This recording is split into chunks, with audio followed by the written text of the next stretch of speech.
Social മീഡിയയിൽ കഴിഞ്ഞാഴ്ച മുഴുവൻ സംസാര വിഷയമായ മഞ്ജുവും ദിലീപും അവരുടെ മകൾ മീനാക്ഷിയുമായിരുന്നു. ഗോസിപ്പ് കോളങ്ങളിൽ ഇവരുടെ വാർത്തകൾ വരുന്നത് പുതുമ ഉള്ള കാര്യമായിരുന്നില്ല എങ്കിലും ഇത്തവണ വളരെ പോസിറ്റീവായ വാർത്ത ആയിരുന്നു വന്നത്. മകളുടെ MBBS ബിരുദദാന ചടങ്ങിൽ കാവ്യ മാധവന് ഒപ്പമാണ് ദിലീപ് പങ്കെടുത്തത്. ഇതിനെ ചൊല്ലി ഏറെ വിവാദങ്ങൾ തലപൊക്കിയെങ്കിലും ഇൻസ്റ്റയിൽ അമ്മയും മക്കളും പരസ്പരം ഫോളോ ചെയ്തതും കൂടി എത്തിയപ്പോൾ വിവാദങ്ങൾ പയ്യെ പോയി. പിന്നീട് മീനാക്ഷിയുടെ ഫോളോവർ ലിസ്റ്റിൽ അമ്മ ഇല്ലാതെ ആയതോടെ വീണ്ടും ചർച്ചകൾ നടന്നു. ഇപ്പോഴിതാ പുതിയ ചിത്രത്തിന്റെ പ്രൊമോഷൻ ഭാഗമായി തിരക്കിലാണ് മഞ്ജുവിനെ കേന്ദ്ര കഥാപാത്രമാക്കി എഡിറ്റർ സൈജു ശ്രീധരൻ ആദ്യമായി സംവിധാനം ചെയ്യുന്ന ചിത്രമാണ് ഫൂട്ടേജ്. ആഗസ്റ്റ് 2-നാണ് ഫൂട്ടേജ് റിലീസ് തീരുമാനിച്ചത്.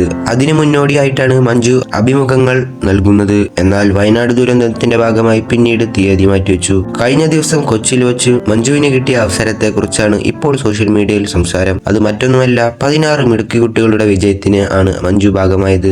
കൈയും കാലും കെട്ടി ആലുവ പുഴ നീന്തി കടന്നാണ് പെൺകുട്ടികൾ ഇന്ത്യ ബുക്ക് ഓഫ് റെക്കോർഡ് നേടിയത്. ഈ 16 പേരെയും മെഡൽ നൽകി ആദരിക്കാൻ മഞ്ജുവിന് കഴിഞ്ഞു എന്നുള്ളതാണ്. ഇതിനെക്കുറിച്ചാണ് സോഷ്യൽ മീഡിയയിൽ ഇപ്പോൾ സംസാരം. നൊന്തു പ്രസവിച്ച മകളുടെ നിർണായക നിമിഷത്തിൽ അമ്മയ്ക്ക് പങ്കെടുക്കാനായില്ലെങ്കിലും 16 മക്കളുടെ കാര്യത്തിന് മഞ്ജുവിന് പങ്കെടുക്കാൻ സാധിച്ചു എന്നാണ് ആരാധകർ പറയുന്നത്. ആലുവക്കാരനാണ് ദിലീപ്. അവാർഡ് ദാന ചടങ്ങിൽ ദിലീപിന്റെ തൊട്ട് അടുത്തു തന്നെ എത്തി ഇത് നൽകാനായത് തന്നെ ഞങ്ങൾ ആരാധകരെ സംബന്ധിച്ചിടത്തോളം വലിയ കാര്യം തന്നെ എന്നാണ് ഫാൻസ് പറഞ്ഞതും. അതേസമയം സിനിമയുടെ പ്രസ് മീറ്റിനിടയിൽ അവതാരകരുടെ ചോദ്യങ്ങൾക്ക് മഞ്ജു മറുപടി നൽകി. എല്ലാ പെൺകുട്ടികളും ബോൾഡാണ്. അവനവന്റെ സ്ട്രെങ്ത് അവനവൻ തിരിച്ചറിഞ്ഞാൽ മതി. അവനവൻ സ്ട്രോങ് ആണെന്ന് ഒരു ബോധം നമ്മൾ ഉണ്ടാൽ മതി എന്നാണ് പെൺകുട്ടികളോടായി മഞ്ജു പറഞ്ഞത്. ഇത്തരം വീഡിയോസിനായി നമ്മുടെ ചാനൽ സബ്സ്ക്രൈബും ലൈക്കും ഷെയറും ചെയ്യുക.